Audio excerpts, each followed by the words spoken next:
Bonjour à toutes celles et à tous ceux qui nous écoutent. Nous sommes en direct de la deuxième édition du sommet LACOU 2025, le sommet des luttes sociales et environnementales des Outre-mer. Pendant 5 jours, une quinzaine d'associations venues des différents territoires travaillent ensemble, partagent leurs expériences et sensibilisent le public à leur cause. Nous, c'est le CLSE, l'association qui organise ce sommet. Nous sommes ravis d'accueillir ces organisations venues de Kanaki, de la Martinique, de la Guadeloupe, de la Réunion, de Mayotte, de la Polynésie française, de la Guyane, de Wallis et Futuna et de l'Hexagone. Aujourd'hui, on vous propose une émission spéciale, LACOU Live Voix d'Outre-mer, produite en partenariat avec Underground Productions, que nous remercions chaleureusement. On vous invite d'ailleurs à aller les suivre sur les réseaux sociaux. Dans cette émission, nous allons découvrir ensemble les associations participantes. Nous allons les recevoir une à une pour comprendre leur histoire, leur mission et leurs combats prioritaires.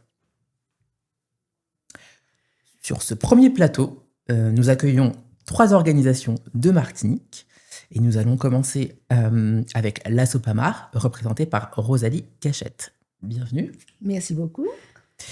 Ensuite, le COADEP, représenté par son président Yvon Serenus. Bonjour. Bonjour, merci. Merci à vous d'être là. Accueillir. Avec plaisir. Et nous enchaînerons ensuite avec Lilith, qui représentera le duo Lilith et Chacha.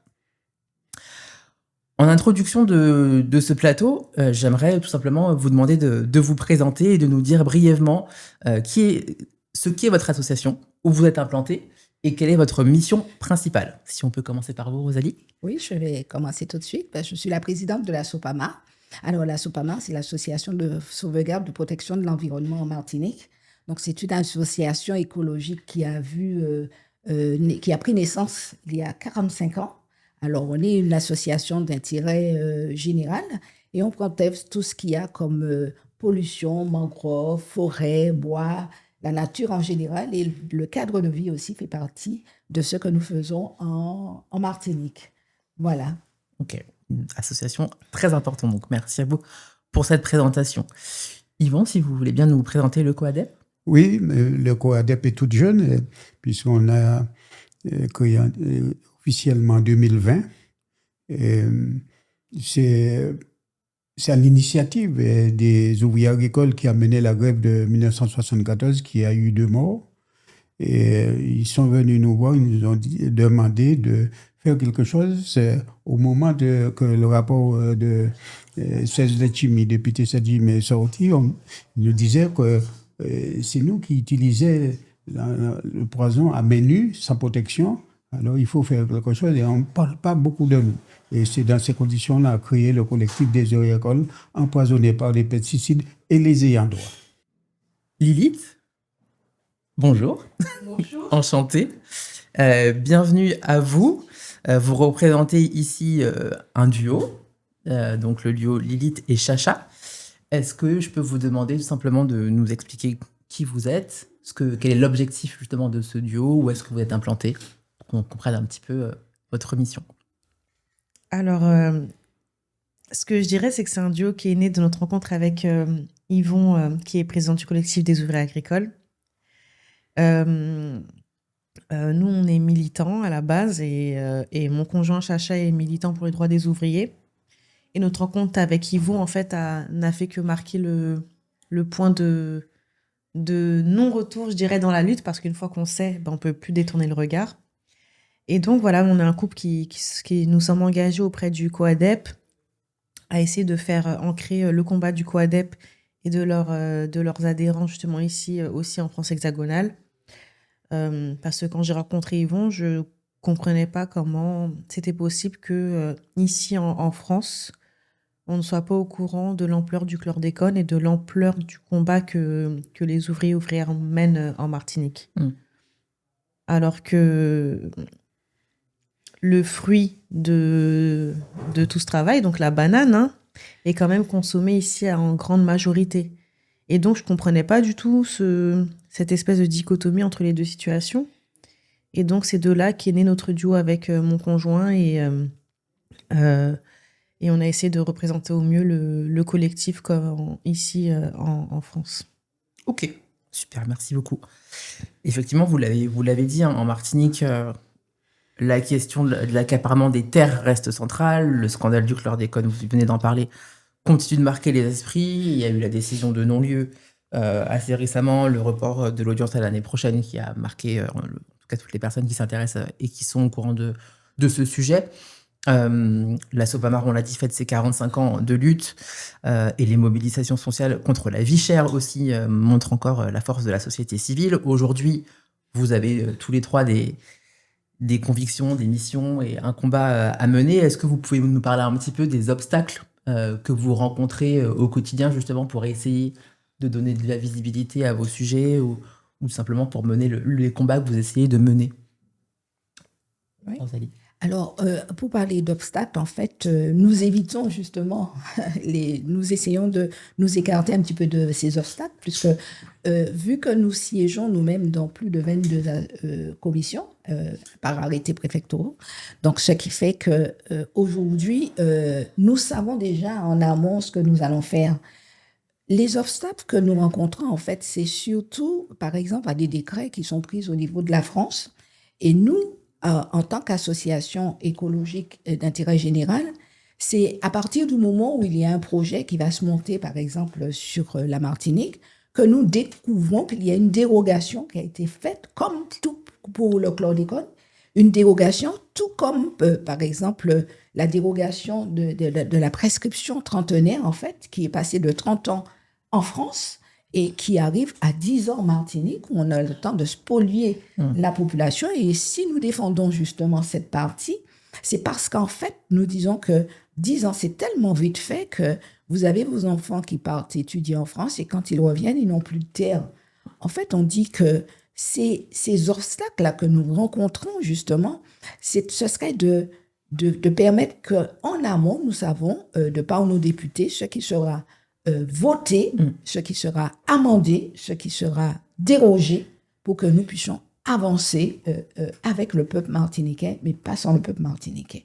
Et nous disons que nos politiques ont un grand rôle à jouer, mais que ce rôle-là, à l'heure actuelle, n'est pas joué parce que c'est trop souvent sur Internet, lorsque nous cherchons dans le fil des amendements ou bien des décrets, que nous constatons qu'il y a une loi qui a été votée et que la loi est anticonstitutionnelle par rapport à la charte de l'environnement que nous défendons. Et c'est pour cette raison que la Sopamar est toujours mobilisée sur le terrain, ou sinon nous mettons en confrontation avec les administrations le plus souvent, pour leur dire non, écoutez, vous ne pouvez pas faire sans la vie citoyenne, en fait, sans la population. Oui, c'est un combat pour qu'on puisse faire avec. Et non pas sans vous, justement, sur ces enjeux-là. Ok, très clair. Yvon, de votre côté, est-ce qu'il y a des obstacles, justement, spécifiques que vous voudriez mettre en avant? Oui, les obstacles qu'on trouve spécifiques à la Martinique, je pense que c'est avec les administrations sur la question de l'eau, par exemple, l'eau qui est pour traiter la banane après récolte, cette eau, c'est une eau qui est puisée dans des cours d'eau de la Martinique qui est hautement toxique avec des matières fécales. Et c'est avec cette eau-là qui lave la banane. Et cette année, on a porté l'accent surtout sur la question de la santé des femmes. Et devant ces bacs d'eau, il y a beaucoup la plupart des ouvriers agricoles sont toute la journée en train de barboter dans cette eau. Et là, on voit les conséquences sur la santé des femmes, notamment parce que l'eau coule dans tout leur système intime, le système de reproduction. Et là, il y a beaucoup de cancers de l'utérus qu'on retrouve dans ces cas-là. Et on a fait une réunion avec le préfet, la direction de l'agriculture, l'ARS, la DEAL. Et Madame le préfet nous a dit, personne n'a jamais demandé de puiser de l'eau dans les rivières. C'est faux. Et comme ça, elle a fait un sang de pirouette pour s'en sortir. Et puis là, jusqu'à maintenant, on n'a pas de résultat. Et cette banane est exportée vers la France avec de l'eau qui est hautement contaminée. Et puis cette eau, ils rajoutent du chlore, deux autres fongicides dans cette eau, et cette eau qui est chargée et rejetée dans les cours d'eau de la Martinique qui est déjà hautement toxique. C'est pourquoi on dit l'empoisonnement continue dans notre pays. Et puis il y a d'autres obstacles sur tous ces éléments, les éléments qu'on travaille, sur l'eau, sur l'épandage des pesticides, les gens qui vont faire du sport après dans la banane, après rejet des fongicides. Et tout ça, on trouve notre obstacle vraiment, c'est l'administration qui nous met des bâtons dans les roues. D'accord. C'est vrai que c'est intéressant ce que vous dites là, parce qu'on associe très généralement le chlordécone au cancer de la prostate, qui est plutôt qui touche plutôt les hommes. Donc là, que vous mettiez aussi l'accent justement sur la santé. Les cancers de la prostate, c'est un petit bout qu'ils ont mis pour essayer de faire un petit girouette pour détourner les choses. Et parce que, d'après ce qu'on a appris scientifiquement en Martinique, que les femmes sont beaucoup plus touchées par cet empoisonnement parce que les petites doses et les fortes doses donnent à peu près les mêmes pathologies, mais les femmes, on trouve, il y a beaucoup de cancers de la thyroïde pour les femmes parce que c'est un perturbateur endocrinien qui est néfaste notamment à les femmes, les petites doses. D'accord, très intéressant. C'est vrai que donc on a un vrai problème de visibilité sur ce sujet-là, donc on voit vraiment par un prisme finalement assez réduit, alors que c'est un vrai problème de santé publique assez général, donc ce qui est votre combat aujourd'hui. J'imagine que vraiment ce que vous voulez, c'est donner de la visibilité à ça. Aujourd'hui, est-ce que vous y parvenez à travers votre duo? Est-ce que vous avez rencontré des obstacles, ou est-ce que vous avez l'impression quand même de réussir à tracer votre chemin sur ce sujet? Alors, si je peux me permettre, premièrement, je voudrais juste compléter ce qu'ont dit les camarades. Absolument. Concernant les obstacles à la reconnaissance. Structurellement, déjà, dans une société postcoloniale, il y a déjà un obstacle, c'est justement l'état de cette société postcoloniale. À savoir que non seulement la France est un pays qui a énormément de mal à mettre en place la reconnaissance des pathologies professionnelles, déjà dans sa structure même franco-française. Alors, allez voir maintenant dans une société postcoloniale. Il y a aussi l'obstacle sur lequel je rebondis avec Yvon, qui parlait de la santé des femmes, c'est que forcément, quand on a des projets pilotés qui ne sont pas au fait des avancées du terrain, on arrive à des biais comme rester bloqué sur le cancer de la prostate comme reconnaissance de pathologie. Complètement. Et on ne voit pas toutes les multipathologies qu'il y a derrière parce que les gens ne sont pas sur le terrain. Là où je rejoins les camarades Rosalie et Yvon aussi, c'est que ce manque de connaissances de terrain, cette gestion qui est encore depuis la France, et là je vais mettre le mot métropolitaine exprès pour bien montrer le système de domination entre les territoires et la France, cette manière de gérer les affaires qui concernent les territoires d'outre-mer, elle reste toujours biaisée par un œil qui est uniquement franco-français. Donc, quand on n'est pas sur les réalités du terrain, quand on ne voit pas justement comment les personnes vivent, l'expérience même des personnes est incarnée, on ne comprend pas les problèmes qui régissent dans nos territoires. Et j'ajouterai aussi que les obstacles premiers, c'est les obstacles qui encadrent notre économie. On a une économie de plantation qui dirige chez nous. Et donc, cette économie de plantation qui est héritée du système de l'Union européenne, avec l'économie de l'Union européenne, quand on a tout ce cadre-là structurant, on met à côté de ça la santé des travailleurs face au poids capitaliste. En fait, on ne fait pas le poids. Donc déjà, en fait, tout ça amène à tout ce qu'ils ont dit. Et ça se voit justement dans la reconnaissance des pathologies, dans le non-respect des lois qui sont adoptées. Et en fait, ça va engendrer des problèmes à la fois économiques, sociétaux et sanitaires. Donc ça, c'est les premiers obstacles pour moi. Et les deuxièmes obstacles, et après je vais aller sur ce que vous m'avez demandé, c'est le manque de visibilité, le manque de non-exclusion des espaces de discussion. On est très souvent contacté pour prendre la parole, faire des tables rondes, uniquement pour apporter justement notre vision, effectivement, mais on ne fait jamais partie de ces espaces de décision où les gens décident d'organiser des choses et nous sommes en amont dans l'organisation. On arrive toujours après. Donc, les espaces de discussion ne sont pas forcément ouverts. Ils ne sont pas forcément inclusifs. Donc, je dirais ils sont plutôt exclusifs. Et le fait aussi que, encore une fois, on est dans un système qui, je dirais, va trier un peu les citoyens. Donc déjà, quand on trie les citoyens venant en partie à cause de leur présence géographique, ça emmène à toutes ces dérives-là et ça emmène au fait que, justement, on a des obstacles. Donc, les politiques publiques sont de vrais freins et dans cette société dans laquelle on vit, j'emploie le mot de post-colonial parce qu'il est vraiment incarné, je vois que ces obstacles-là ne nous aident pas à avancer. Et là où notre duo, justement, essaye de faire rendre visibles les choses, c'est que c'est triste à dire, mais on a besoin de se servir de notre corps pour manifester. Parce que nous, on n'a pas les moyens de Greenpeace pour aller faire des grandes campagnes de visibilité,